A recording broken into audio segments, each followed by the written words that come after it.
Good morning everybody, myself Acharya Vishwendra. कुछ question आपसे discuss करूंगा।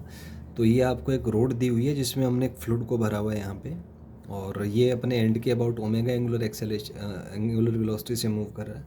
तो हमें बताना है कि प्रेशर डिफरेंस कितना होगा सेंटर और किसी पॉइंट के बीच में। तो जो प्रेशर डिफरेंस है, मैं डायरेक्ट रिजल्ट आपको बता रहा हूँ, ये D omega square X square by 2 आता है।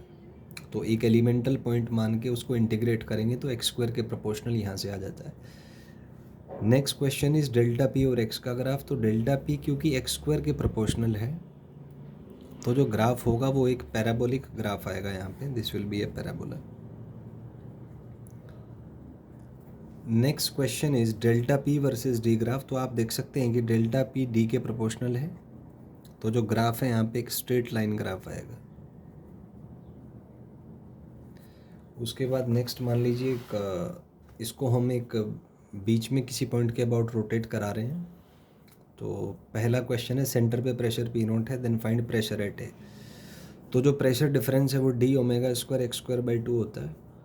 तो यहाँ पे P A minus P naught ये प्रेशर डिफरेंस आ जाएगा, and this will be equal to D omega square by 2। Length यहाँ से एल बाई 3 है, तो ये एल बाई 3 का होल स्क्वायर आ जाएगा।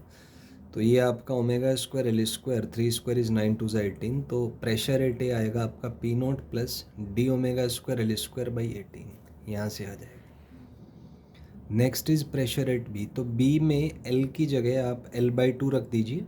तो एल बाई 2 जब रख देंगे तो ये P B is equal to P naught plus D omega square L square 2 का स्क्वायर 4 4 इंटू 2 8।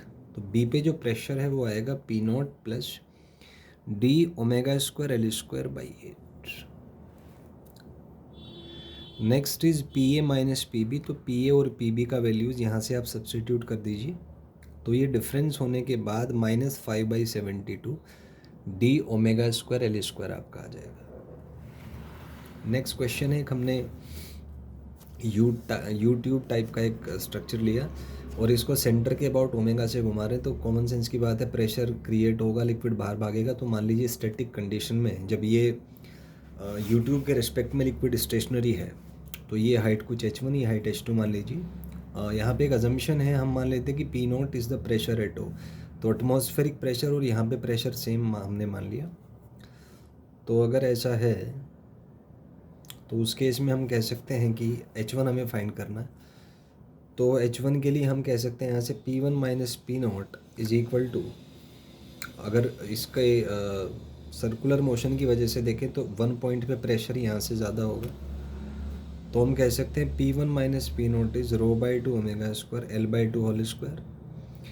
और क्योंकि ये वर्टिकली भी इक्विलिब्रियम में है, तो यहाँ पे कह सकते हैं P naught plus rho G h1 minus P naught is equal to this.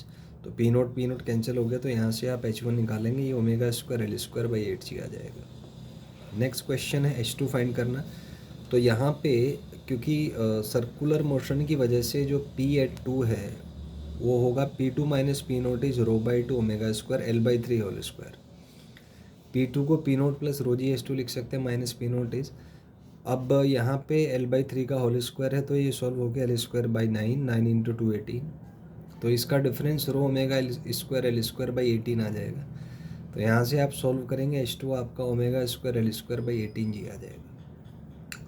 Next question is h1 minus h2। तो h1 h2 हमने ऊपर कैलकुलेट कर लिए हैं, तो यहाँ पे आप h1 h2 के वैल्यूज़ रख दीजिए। तो आफ्टर ऑल द कैलकुलेशंस जो है सॉल्व करके ये 5/72 omega square L square by G आ जाएगा।